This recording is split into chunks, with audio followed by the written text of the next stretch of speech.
I haven't seen you guys all day, and we did the live yesterday. Hey guys, we're just gonna go over some things. I mean, we're just gonna chat. We're not gonna really get into, obviously I'm piping down and getting ready for bed. I gotta get a shower, and that's it for me for the night. And I spent literally hours upon hours researching today. And I just dropped a video about a lot of the research that we did, but there's still some conversations that I left for you guys today, and we're going to be going over those tonight. And I was reviewing a lot of information, and one of the items I was looking at was several of the interviews, commentary, and one was from a creator where the neighbor called in. And there was one thing that we talked about up front that we need to clarify now, and that's related to the landfill. You guys know that at the beginning of this case, for Sebastian, for the people that are just coming in, let me just back up for those. I'm pretty sure everybody knows about this case, but just in case you do not, we're covering the case of Sebastian Rogers, which is the 15-year-old autistic boy that's missing from his home in Hendersonville, Tennessee. His mom and dad have come under heavy scrutiny for a variety of reasons, inconsistent statements, failing to, tell us a timeline or tell anybody a timeline that makes sense. Constant lies throughout this entire process, from literally the very first interview up to this point. We have been lied to by the Proudfoots. And then, we have all the other stuff that kind of comes in since he went missing, such as the dogs, the path from the house to the construction site. That construction site brought law enforcement to a landfill. And back then they kept saying, and of course this was part of the speculation that many of us did about the landfill, because they needed probable cause. They got a search warrant, and they have to have probable cause for a search warrant. But like many of the other things that we discuss here, is things we hear about up front don't make sense to us here. We have to, wait for more information to come back here for things up here to make sense. So, for example, we're starting to get more clarification on the mattress, right? We have more clarification on the mattress. People are starting to understand, that Nancy Grace interview many, many weeks ago, and talking about this mattress in the garage. Well, it took many weeks for this mattress to be brought up again, and now it's important.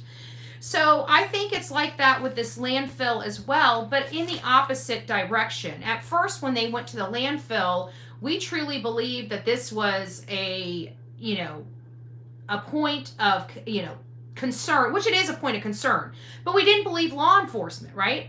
Law enforcement told us they were doing this as a precautionary measure, but we didn't want to listen to them. We went to speculation station and checked out, and now hindsight's 2020, because we are learning from this neighbor about the landfill. And I kind of broke down. So this is how I think the whole landfill fits into this. So the dogs tracked the scent over to the construction site, where it abruptly disappeared, which leads them to believe that Sebastian was transported elsewhere. We've talked about that many times on this channel, that we believe he was taken in a vehicle and moved elsewhere, because this dog hit just abruptly stops. So law enforcement was being honest with us when they told us they were out at the landfill for a precautionary reason.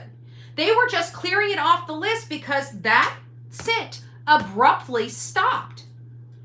So they wanted to make sure there's no possibility, because if it abruptly stopped, how do they not know if he climbed into the container? We know it was Monday. We know that was trash day. So law enforcement was literally, truly being forthcoming with us when they said this was just a precautionary search. And it was. They just wanted to make sure that Sebastian wasn't in one of those dumpsters, and that's why that scent abruptly stopped. So that's what I was able to deduct from a portion of the conversation with the neighbor. The neighbor talked about CP and talked about his friend working. Hey guys, it's nice to see you all. I am live on a Sunday. I know, hard to believe it's 8 o'clock, but at least it's not 11 o'clock live, right? I've been doing some of those too. My sleep's all messed up. All I've been doing is working. I've been working 12, 18-hour days here lately. It's been very taxing on me, but to be honest with you, we got 2 major cases going on right now that are active and ongoing. One's Sebastian Rogers, and the other one's our newest one, Micah Miller.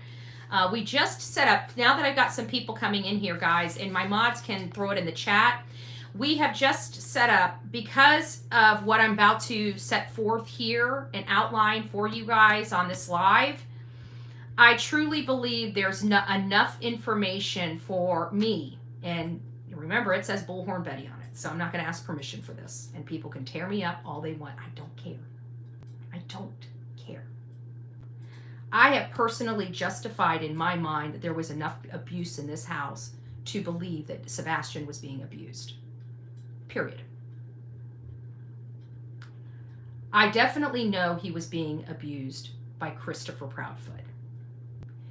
I think he was being abused by his mother by proxy for failing to stop the abuse from Christopher Proudfoot.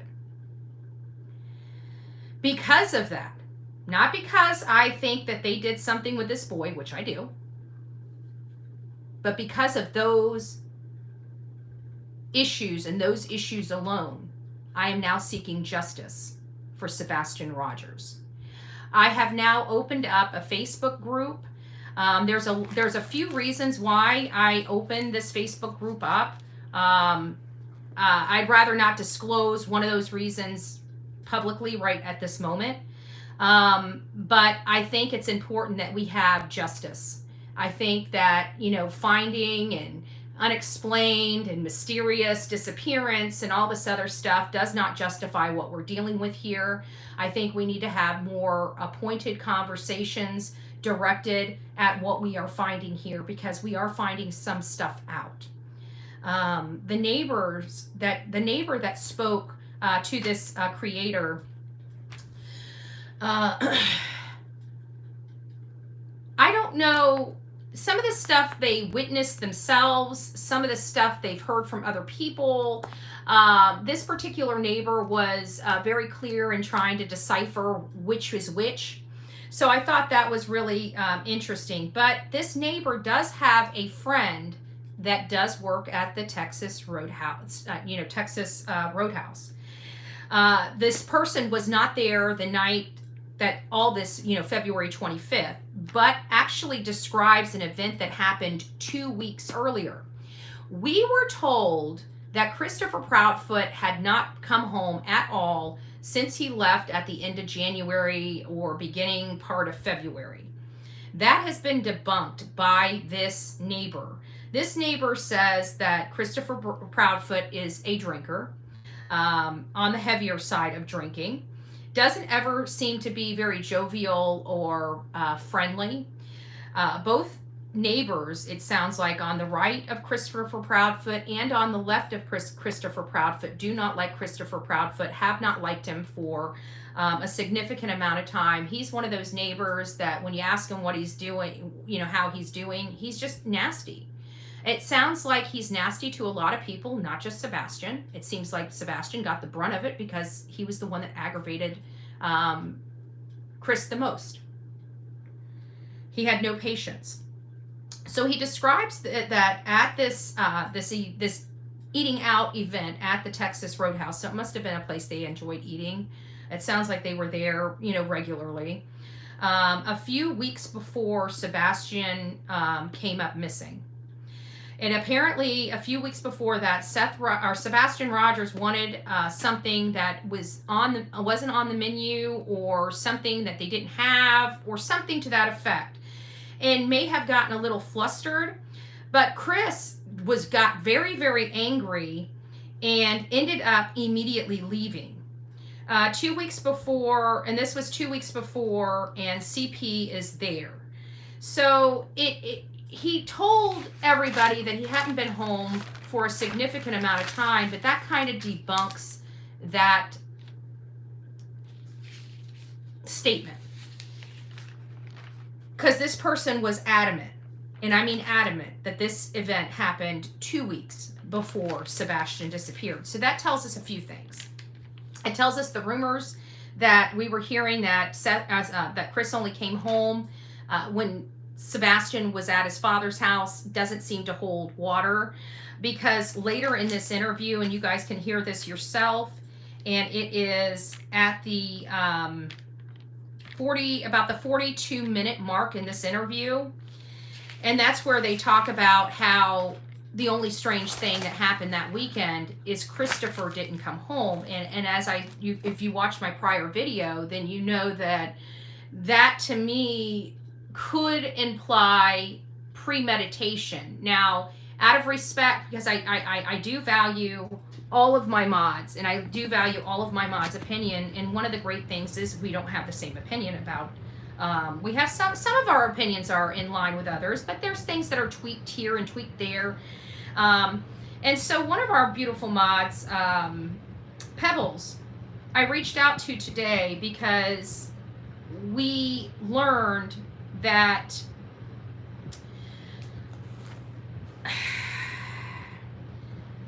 Chris was not home. We have it corroborated that Chris definitely was not home, or at least home where the neighbors seen him that weekend.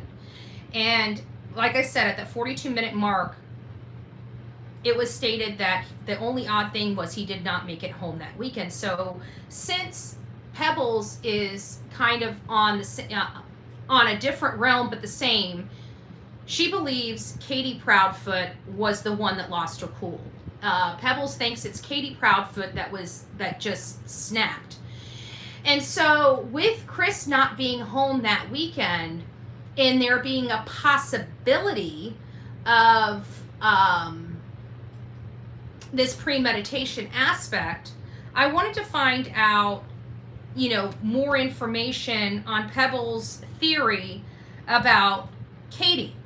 And so I wanted to share this with you. It says, I think they met up somewhere. I don't think they even made it home, to tell you the truth. I think that they went to eat on the way home. I'm assuming that Sebastian said something that he wasn't supposed to, and she snapped.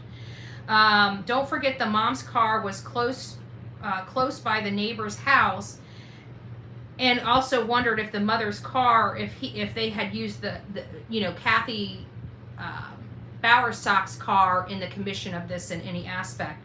And I thought that was an interesting perspective. And while I don't necessarily agree that Katie snapped, I'm starting to get a little closer to that. Obviously with Chris not being home that weekend, my very first theory, which was my strongest theory, was that Christopher snapped, is now it doesn't appear to hold the water that it once did, because of this revelation from the neighbor. So now we're on to theory 2 and theory 3. And theory 2 is Chris Proudfoot was on the phone for 3 hours with Katie in an effort to monitor her so he could sneak back in the house. Because let's face it, the only person that seemed to have a problem with Sebastian, the only person that seemed to totally dislike Sebastian, is Christopher Proudfoot. The only person in my mind out of this whole situation that not only had the means and opportunity, which all of them had. Katie had means and opportunity, Seth had means and opportunity, and of course Chris had means and opportunity. But all three of them didn't have one key ingredient, and that was motive. The only person in my mind that has motive is Christopher Proudfoot, and that's based upon this toxic relationship he had with Sebastian. And it was infecting his marriage with Katie. But still on the same realm, we have to kind of go back to Pebbles' theory that Katie could be the instigator of this. And I went down a list of the reasons that we may deduct that Katie could have just snapped. And when I did finally, look at this possibility of Katie just snapping, I wanted to find out, what pressures, for somebody to snap, they have to be under a lot of pressure. I was looking at Chris, and we talked about Chris's pressures early on in the case, and we never really talked about Katie's, but Katie has quite a few herself.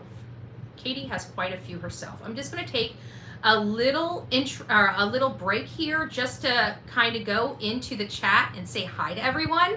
I didn't get a chance to say hi to you. I see some new faces in here. I want to first and foremost say hi to all my beautiful mods. My beautiful mods work around the clock, and trust me, some of these are insomniacs. Some of these people that are mods like me are workaholics. And so just always a big shout out to our mods. They really not only keep our chat friendly and going, but they also do a massive amount of work behind the scenes as well. And you know why I said that? Because Cheeky Chops is saying, buddy! That's why, because I'm looking right at it as I'm going down, and that's... Oh, good Lord. Hi, all. I disconnected today. I needed it. I disconnected that one day. I turned my phone off. I turned everything off. I sat here and watched Court TV all day. I don't know if it really... To be honest with you, it's kind of funny because it's like even when I take a downtime, I'm still watching crime. Even when I don't talk about it, I'm watching it.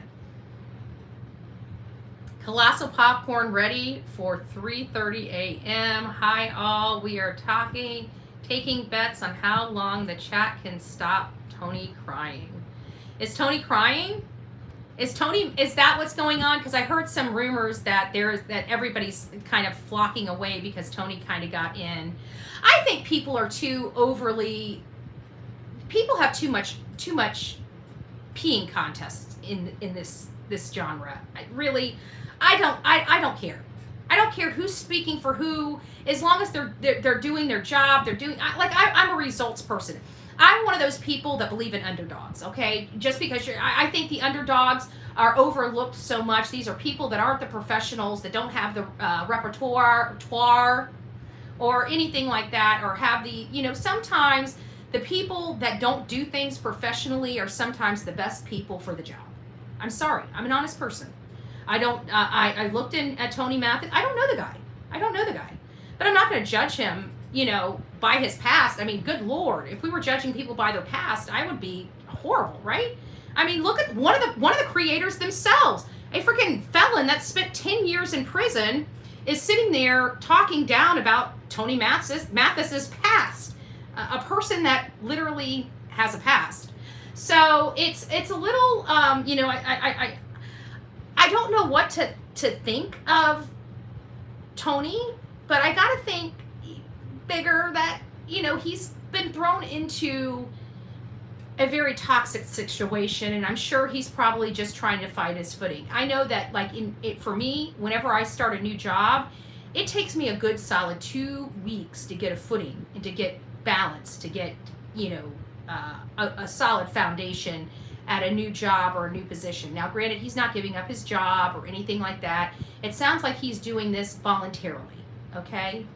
I don't know if he's getting paid for this or not, but it sounds like everybody involved has been doing a lot of voluntary work. I say that with a grain of salt because I don't trust the internet PIs. I'm going to keep saying that. I don't trust them. And it's nothing personal. It's not nothing personal to any of the internet PIs out there, but I don't like people misleading people, and you're telling people you're a private investigator, and yeah, you possess a private investigator license, but the investigative work you're doing is not private.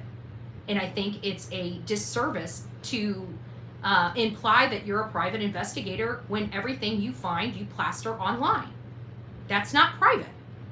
And if somebody is actually paying you, like if Seth is paying you and you do not have permission to post that, I think it's a violation of law. I think you violated your license because you have a paying client, that's his paid work, and you're posting his paid work online. I have a problem with that. I certainly do.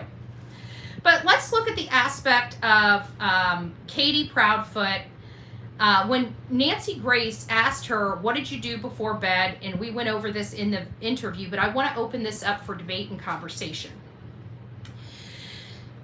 This is what was said.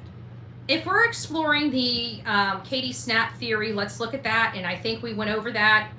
Sebastian is getting older. Those that have autistic children, I think, understand this more, or ones that have older autistic children. It sounds like that as they get older, they're obviously stronger. So their outbursts can be more damaging, if you will. So I think Sebastian was getting older and harder to control.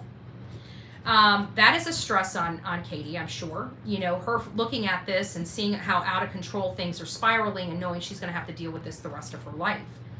It is my belief that Chris Proudfoot started putting his foot down and wanted more discipline, and as they disciplined, it caused unintended consequences of that discipline, which caused him to lose his bowels and his urine in his bed. Chris was leaving KP to clean the house, to take care of everything on the home front, and to take care of this older disabled child getting harder and more harder to control. She was left with all of that by herself. She was also, in addition to all of that, going to college. She was holding down a full-time job. She was obviously separated from her husband, you know, not separated, legally separated or anything like that, but he was staying in a camper 3.5 hours away.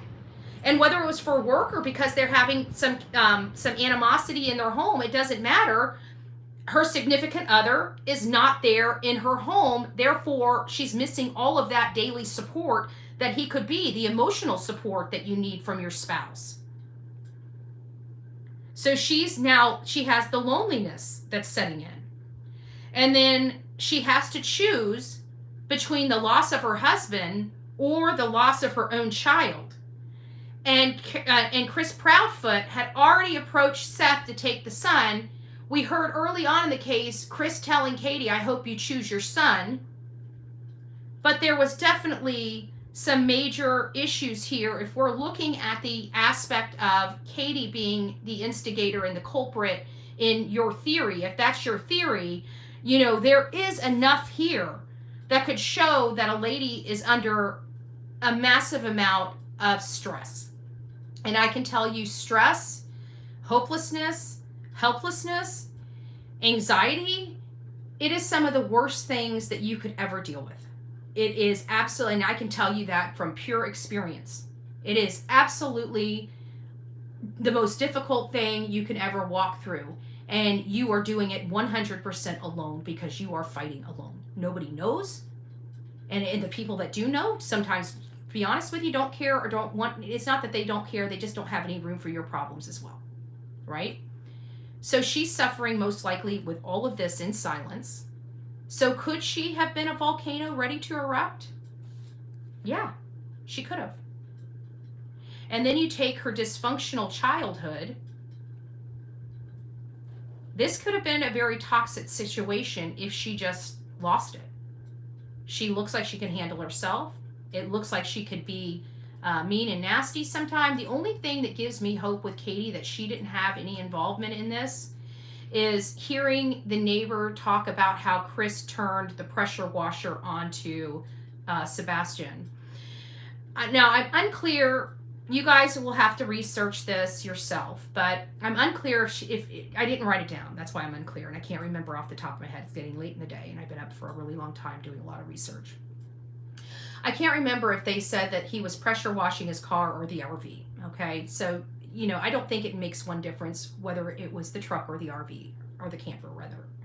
But some people do. So for the exact, please do your own damn research. I don't have the time nor the patience to even give a shit whether it's the car or the camper. But when he turned the pressure cleaner onto Sebastian, it sounded like Sebastian started freaking out. And it sounded like Katie came flying out of that house, screaming at Chris. So that does give me hope that she does actually give a crap about her son. No, Reef, I didn't. My car, I'm probably going to have to reach out to an attorney tomorrow. I don't even remotely know what to do at this point. I took my car to the mechanic on Thursday. He said Thursday about lunchtime, he said he'd get right on it. We found out that the new computer needed to be calibrated, or at least that's what he told me. When I ordered it from the manufacturer, they told me it was plug and play. Everything would be set. I didn't have to do the little key things or nothing. It was plug and play. But you know what? I think he screwed up the car before the new computer went in, because my computer was fine. And it sat in his shop for 6 weeks, and all of a sudden my computer is malfunctioning and my catalytic converter is not working. I don't even want to go through it. It's just a nightmare. But no, the long story short is it's still at the mechanics. I dropped it off Thursday, telling him that it's just running like crap. I replaced the computer in it, and he told me that it's due to the calibration. And no problem, no foul. I talked to him Friday. He said that he couldn't get one thing calibrated right. He was gonna take it for a long drive, and I should have it back Friday afternoon. No call. I know their place was open Saturday.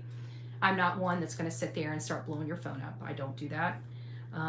So I didn't hear anything Saturday, and of course they're closed today.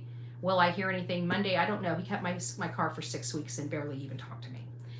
So obviously I don't know what happened to my car while it was at the shop. I just know something happened to it while it was at his shop, and I know that he's basically making me pay for his fuck up. So I don't know how else to put it than that. And now if for the computer, if it truly needed to be calibrated, it truly needed to be calibrated, and I have to pay for that, right? But he also installed a catalytic converter that didn't need to be put in my car because it was my fuel pump that was going bad, not my catalytic converter. So I just paid for labor on a part that I didn't even need to install. So I'm going to be approaching him to have him apply that labor to his new bill. I don't know what else to do. But right now, I'm probably going to have to get an attorney to find out what's going on with my car, because he told me that when the computer is installed, it should be back that day. And of course, once again, we're sitting here for days without any calls. And this was a family friend. So no. The short answer to your question is no. So I don't know what to do about it. I just know that I'm waiting to hear from my car, and I think by Monday I'm going to end up having to call an attorney if I don't hear something, because I'm not going to keep blowing his phone up to find out what the hell's going on with my car. It's his job to keep me informed, because I'm a paying customer and I spent a boatload of money at his shop. Gotta go to bed. Got 10 kids, 20. Jeez. 10 kids. I want to slow down there, Jackrabbit. Just saying. Sorry, but that just kind of slipped out. I got a pot mouth. So let's keep going through here. And then they go into talking about the garage. Oh, this was an interesting thing. The garage door. This was something we didn't really talk about or hone in on. But this kind of leads me, it kind of dovetailed right into another aspect of it, and another statement one of my other mods said. So in the Nancy Grace interview, right about the 13-minute mark, they start talking about the garage. Around the 14-minute mark, Nancy starts asking them about the functioning of the garage door. And they acknowledge that Sebastian doesn't have the code to the garage door. When we were talking about this in my rumor mill with my mods about aspects of this case, one of those that was brought up was sleeping in the garage. Was the garage door disabled? And was there a possibility of Sebastian climbing into the car and maybe losing his life from carbon monoxide because he was sleeping in the garage? It was freezing cold in the garage. Maybe he decided to try to get into the car and start the car and try to heat up, for warmth. There is that, and maybe has just expired due to carbon monoxide. Something like that. And Katie wakes up and is like, oh crap. Could that have happened? I don't know. These are theories that are that could be possible, could be relevant. Did he sleep in the garage, or was the mattress just taken out to the garage to air out because it was stinking up the house? Could this be a horrible case of telephone where it was something being said as the mattress goes out to the garage to air out, and not him being in the garage. Is that possible? You know? So they locked the child in the garage. It's being alleged, Denise. It's being alleged that what we're here. Well, see, this is what happened. Let me just go. I got to backtrack for you guys to bring you up to where we are with the whole locking in the garage. So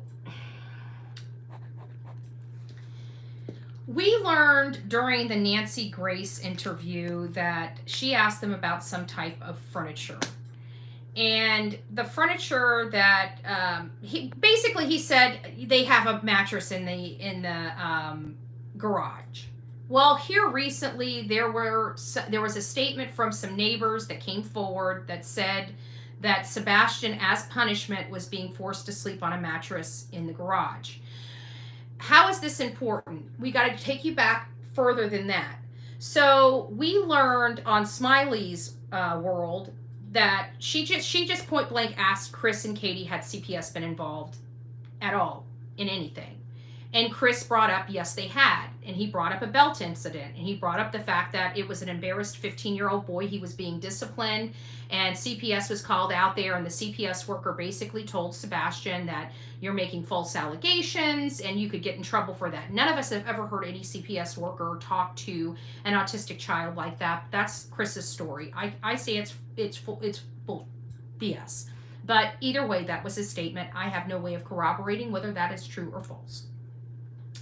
So then we started diving into what would trigger. Oh, that's right. And so people started calling him out on that because he basically said that Sebastian forgot to wear a belt and he spanked him. And then it came out that that spanking incident happened years before. He obviously was talking about 2 incidences in one. And then he was forced to explain that the belt incident had nothing to do with why CPS was called to his house. Recently, he had CPS at his house around January 26th on a call to the CPS workers. And that's what he was talking about that recently happened. So we were looking into it because he said it was statements Sebastian had made to his teacher. We looked into it. We started looking into what would trigger a response because we looked at his teachers. They don't have a whole lot of disabled kids in their school. So these teachers probably have a lot of hands-on with Sebastian specifically and with his family. They probably meet with Katie and probably hand her personally the homework. It wouldn't surprise me if one of the teachers, when Sebastian has been sick, drop off the homework to Katie, be inside of their home, know where they live, and see that he looks like he has a normal, happy, and healthy home. So what would take a teacher and make a teacher phone in a call without doing a little more research? And so as we were researching it, there's only 2 major things that would trigger a call into the Department of Children and Family Services. And according to our research, those 2 things are obviously negligence and abuse. Now, under negligence, there can be a lot of, endangering a child, which in my opinion is part of the abuse aspect. But those are the 2 things. And when we went and looked and defined what triggers negligence in the state of Tennessee, we looked at all the criteria and none of the criteria met this. And so by deduction, we knew that it most likely was an abuse allegation that was called in either against Chris or against Katie. So it was like a day or 2 after we had that discussion, still nothing clicking, still no hearing of this mattress, no hearing of him sleeping in the garage, no hearing of this, that, or the other. And then after we talk about this abuse, a couple days later on another creator, a neighbor calls in and wants to kind of express what they see, what they know, or have heard. And this kind of opened up a can of worms where the neighbor said that they basically know that Sebastian, as punishment, is forced to sleep on a mattress in the garage because he's peeing all over his bed and it's causing the house to smell. So that was the long, but I couldn't really answer your question without explaining everything to get to the answer to your question. I want to make sure that you had a clear understanding of exactly why we heard he was potentially in that garage. And then when we started hearing about him having to be forced to sleep on a mattress in the garage, it brought us all the way back to that spot that we didn't understand in the Nancy Grace interview when she was talking to them about furniture, and he indicated that there was a mattress in the garage, that it was a used mattress from one of his friends for his daughter. And I'm sorry, I know people like Chris, because people like Chris, in all fairness, I don't want to say anything bad about my family, but I know people like Chris. And I know for a fact that I would never sleep on a used mattress. So he lived in a $600,000 home. They had, they have close to $1 million in all, property and toys. Right about close to $1 million. $700,000 worth of home. You got 2 nice vehicles. Those vehicles aren't cheap. That camper, that fifth wheel, damn well is not cheap. So you're looking at all these and calculating those up, and that doesn't even include any of the other toys we don't know about. Those are only the toys we know about. We know about the motorcycle. Obviously, they were shopping for another motorcycle for Katie. So,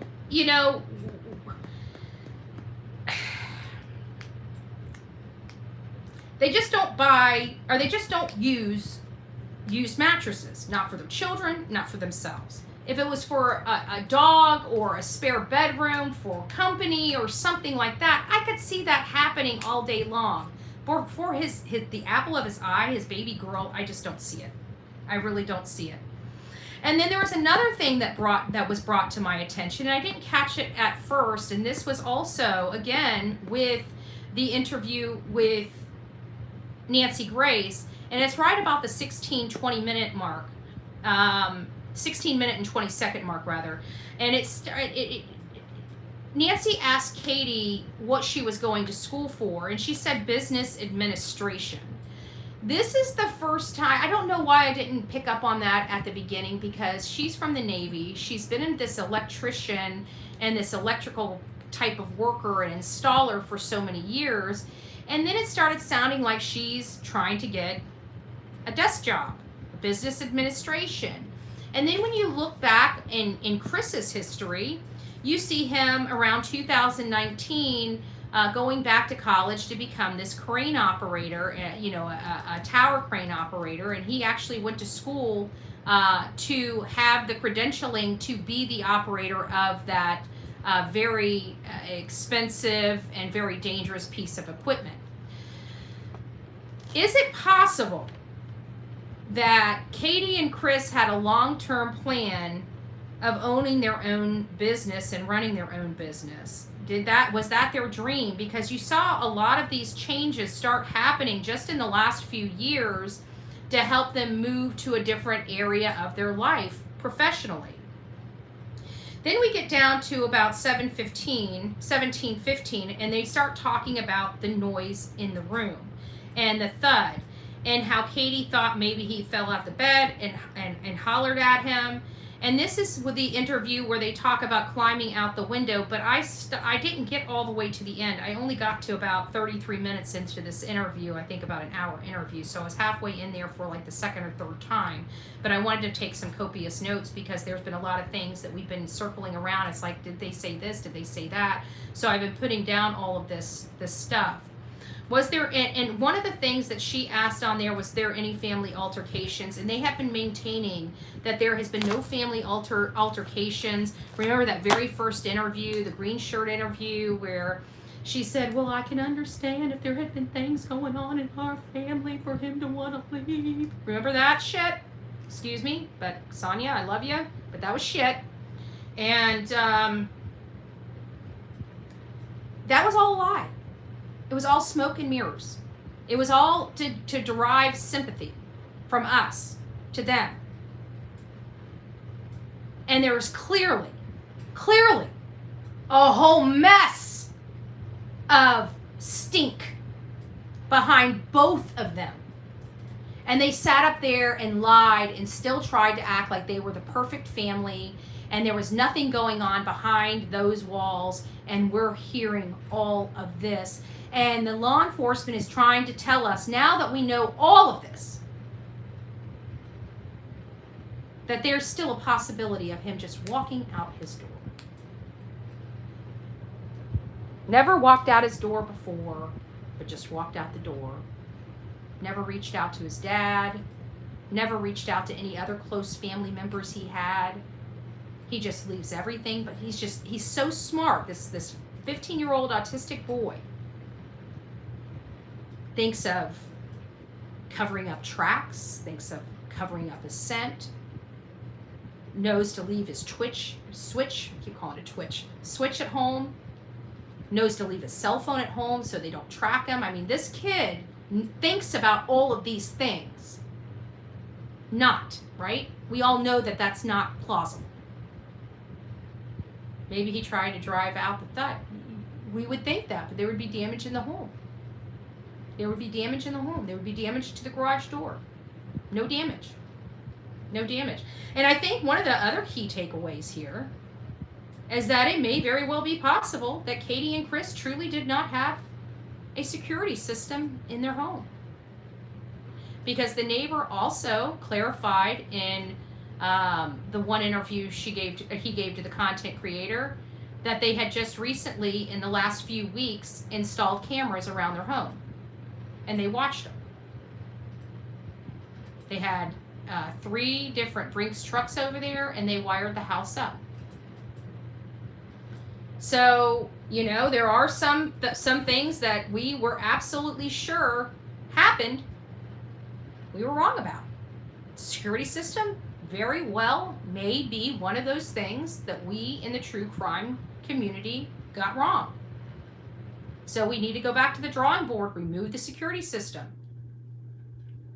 Because a lot of us were thinking that showed premeditation or cleanup, right? I'm here to find the truth about what happened to Sebastian. I don't need to add anything that doesn't need to be added, right? I'm not trying to say things that aren't true. If there was no security system in the house, there was no security system in the house. It's just hard for me to believe. It's hard for me to believe that a woman that installs these for a living wouldn't have the elite system in her house. It almost makes me feel like, are they, sorry, as offensive as this is, are you stupid? But apparently they were. Not as smart as we think they are.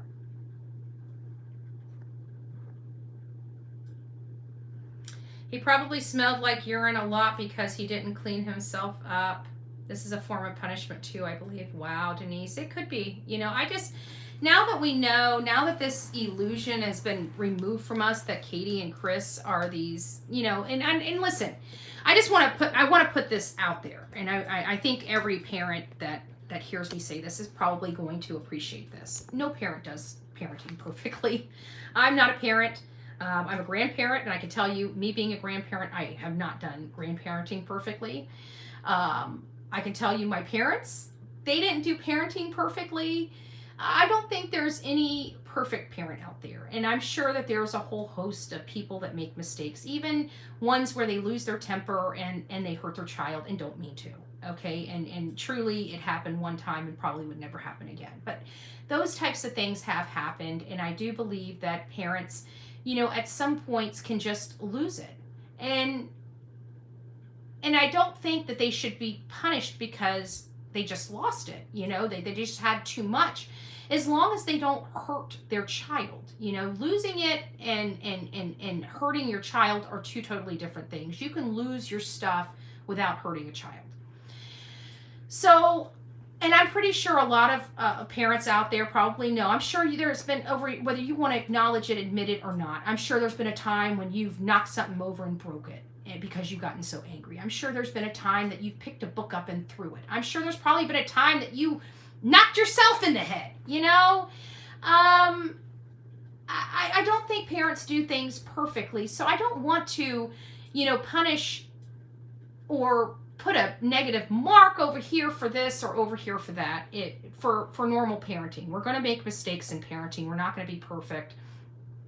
But at the end of the day, we expect the children to be happy and you know, maybe not necessarily all happy, right? None of us were really happy growing up, let's be honest. But healthy, you know, and even though when we make mistakes, it's corrected, it's fixed, and we don't do it again. I think that's progress, and that's what I expect. I don't expect perfection. I don't believe perfection exists in our world. I think people that are looking for perfect and perfection are selling themselves short, because you're never going to achieve that. I think the biggest issue here is Chris. I think Chris is the problem. No matter how you look at it, whether you believe that Sebastian merely just walked out of his home or met with foul play, whether he met with foul play from a third party by walking out of his home, or met with foul play by Chris or Katie, or both, I think that we can agree that the home life, there was definitely turmoil going on behind the scenes. And we're not talking about normal family turmoil. We're talking about major house of cards falling in on them. They were just done. They were ready to get divorces. They were ready to leave each other. They, it was all the kids' problem. And you know what's the worst part about it is that, and this is so sad, but I already know it, and Katie should have realized it, is that when you do all these things, because Chris is such a miserable SOB, even when her son would have went to his father's house, things would have been okay for a while, but then it would have been a new thing for Chris to bitch about. He would have found something else for him not to be happy about, another thing for him to blame Katie for, because it can't be Chris, because that's Chris's personality, that's his behavior, and that's his trait. It can't be him. It's everybody else. I'm sorry, everyone. I've been saying good morning. Sonia saying good morning. Well, it is 9. You just got confused. That's all. That's okay. It's because I'm always usually on by 9 a.m. in the morning. I'm never on at 9 p.m. at night. Might be the problem. Just saying. Jude. Hi, sweet Betty. Do you think we will get an update from... No. Yeah, I'll tell you that right now. No, I don't. I think Ellie I think Ellie is quiet for a variety of reasons. I think it's because of this case, and I think it's because there's more going on here. And right now, this is so contentious. I think we can definitely take away from the investigator, Heather Cohen, the investigator, Chloe, and of course the spokesperson, Tony. I think it's safe to say that this is a very contentious, probably, it's got to be bad. It's got to be totally, totally, totally bad behind the scenes. Because I think Seth knows that something happened to his son. I think Chris and Katie thought they were going to be able to say this autistic boy just walked out the door and ran away, and they would have looked for him, couldn't find him, and just swept it under the rug, or it just become a cold case. And like many parents, they don't realize when you are the person, you got to make yourself look good. And so the first thing they do is they want to bring everybody in, have everybody look into the case, right? And we, on social media, in the true crime sector, we work very, very hard to bring those answers to those parents because we care. And we very early on find deception, find cracks, find stuff that makes us pause and say, what is going on here? And that's what happened here. And when social media gets to that point, we now jump into action. We start sharing it with our other other collaborators, other creators. We start talking about them, sending them stuff. Next thing you know, they're talking about it. Next thing you know, they're talking about it. Next thing you know, you got national news. And that's kind of how the cookie crumbles, so to speak. So here, this was not expected, because who really takes a ball of an older autistic child and get this much national attention? And I don't think that this case would have gotten the attention it did had it not been for Riley Strain. I think everything happens for a reason, and it happens the way it should. And I think Chris and Katie sold their son short. And they sold requesting, they didn't think we were as good as we were here on social media. I don't think that they expected the true crime genre to rise up and literally dig in and get educated and informed very quickly. For us to be able to go inside, have a case and within 2 months be able to have all this information. I know people don't think it's hard to, this is common. It's common practice nowadays to have all this information that quickly, but you got to remember, people have to search for it and compile it for you guys to get it. And we're getting that stuff out, and it's not, and I'm saying we're, as the collective true crime community, we're getting that stuff out on all different platforms fairly, very, very quickly. And so that's been helping us get to the bottom of these things. And of course, we work, you got to think, we have hundreds of thousands of people, and we're working around the clock while law enforcement has a body of 100. We have to really take into consideration why we move at lightning speed. If we can start utilizing some of these avenues, but see, the problem is we utilize our avenues to derive tips and stuff, and then it overwhelms law enforcement, and then now they hate social media because we're overwhelming law enforcement with tips and leads. And I don't think that they've got a good system down on how to deal with social media and the leads that we create. It might be a little overwhelming, but you know what? The flip side of that is having none. So you can have one or the other. And I can guarantee all day long, law enforcement would prefer a shit ton of leads versus no leads at all. Just saying.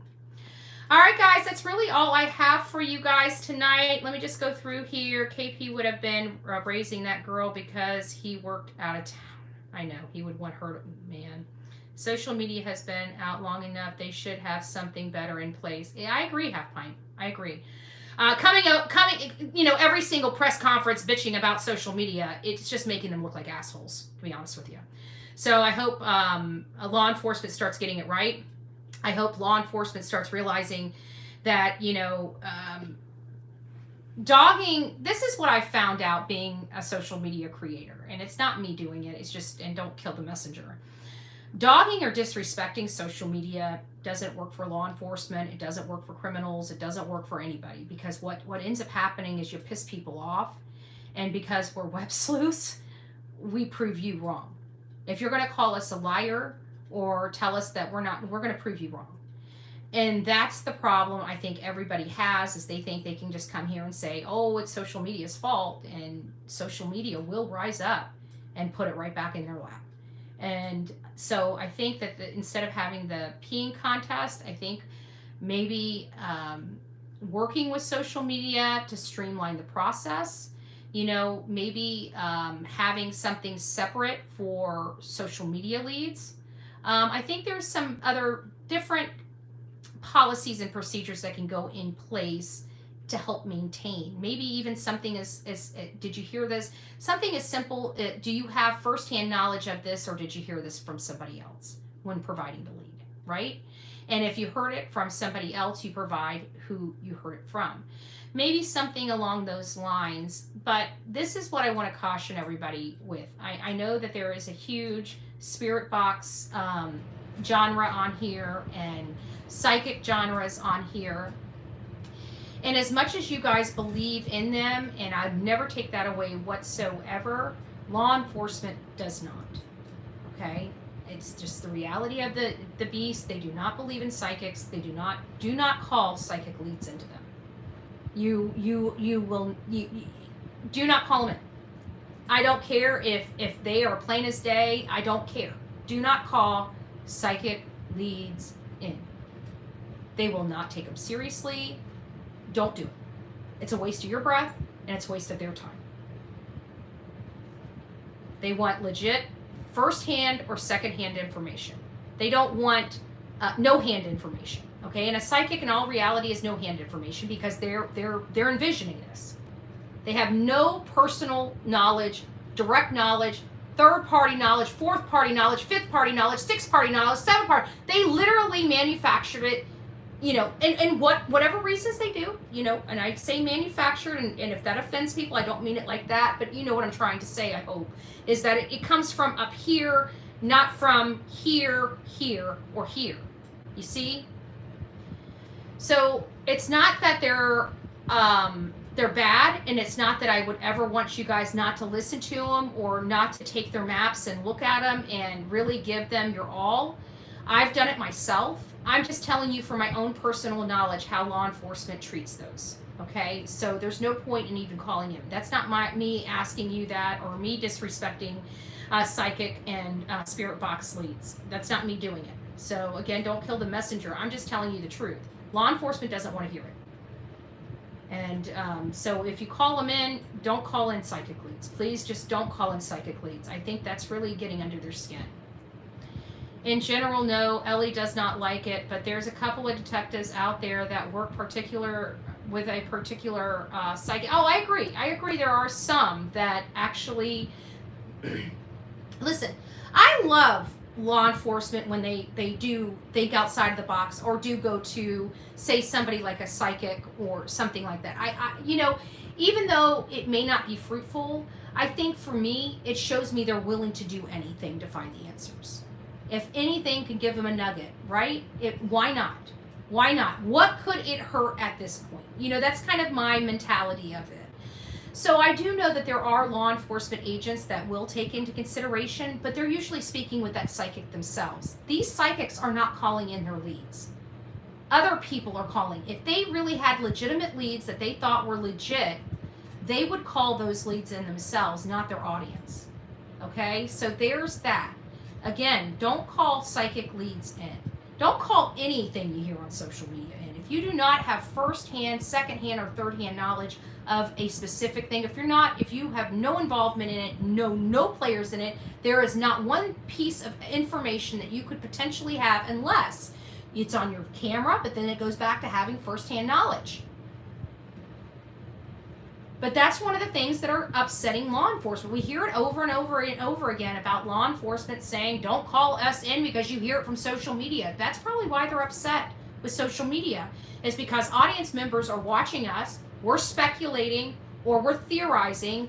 They're coming into the middle of the conversation, they're hearing one aspect of it, they're taking it as true, and immediately calling law enforcement to tell them. So, and the reason why I'm going on this dissertation is because I've heard it long enough. I've talked to enough law enforcement officers and agents to tell me that this is becoming a problem. So if we as creators can tamper some of that down, or educate our audience and let our audience know we think your guys are amazing people, we just need to, you know, step back a little bit and really think, is this something that's going to help? Because just because you think it's information law enforcement needs doesn't mean it's information law enforcement needs. So you need to stop and just take a few moments and ask yourself a few key questions. Do you know this for a fact? Were you there? Or do you know somebody that was? If you've answered no to any of those questions, if you've answered no to all of those questions, don't send it. If you've answered yes to one of those questions, send it. It's simple. It's simple.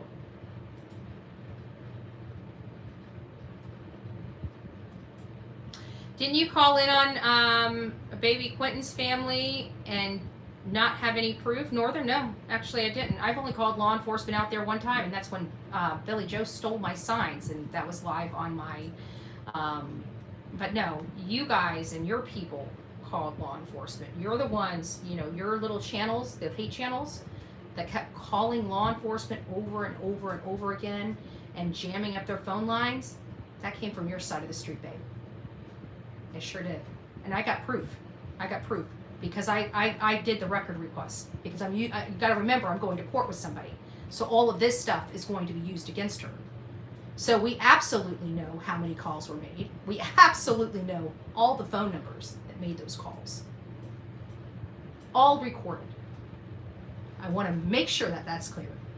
Every last one of those calls were recorded. Can't wait to do those voice comparisons. Those will be coming after our court hearing is over. But believe me, there's going to be a lot that comes out after all of this is done and over with. I'm sure on both sides, right? I'm sure on both sides. But that's where we're at. All right, guys. Love ya. God bless. Rock it out. With your coffee beans out. Don't forget to be fearless. If you see something, say something. An ounce of prevention is worth a pound of cure. And until next time, please be safe, but more importantly, be kind to one another, including you, Northern. But Northern, this is what pisses me off about you. You already knew the answer to that. And you chose to come in here and try to misinform my audience for attention. Shame on you for that. You knew, of all people, Northern. You, Northern, know exactly what happened to me. And you're here in my chat with that nonsense. Shame on you. God bless.